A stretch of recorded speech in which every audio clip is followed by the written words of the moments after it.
Here's a tutorial of the fortune cookie costume that I made and a list of things you're going to be needing. I will link everything down below. First thing you're going to want to do is glue all of the 4 pieces of foam paper together. To be honest, using the glue was super messy and took forever to dry, so I ended up just taping it down with masking tape to hold it in place while I continued. I used a pencil to draw a giant circle in the center and a few smaller ones around. They are essentially going to be the fortune cookies, so the size of the circle will be how big or small the cookies come out. Once I'm done, I take off the masking tape and end up with 1 big circle and 4 small ones. To create the cookie, you're going to roll the paper together, hold it in place, grab the sides, and pinch them back. And just like that, you have a fortune cookie. Add some hot glue on the end and repeat the process. For the big one, I did add glue before the roll for extra support and then made my fortune cookie. I used an old tan dress that I had in my closet and I glued down the large cookie to the closest part of my chest. Keep in mind that once you put on the costume, the fabric will move and you might need to re-glue some parts. I also added a small cookie to the shoulder and then moved on to the satchel. For this, I used leftover cardboard from the noodles costume and cut up the pieces to look like a satchel. I know I wanted it to look like the fortune was coming out of the cookie,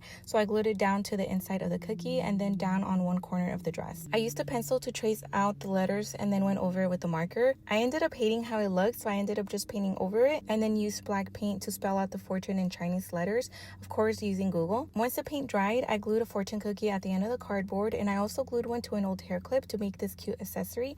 And that's it. Thank you guys so much for watching.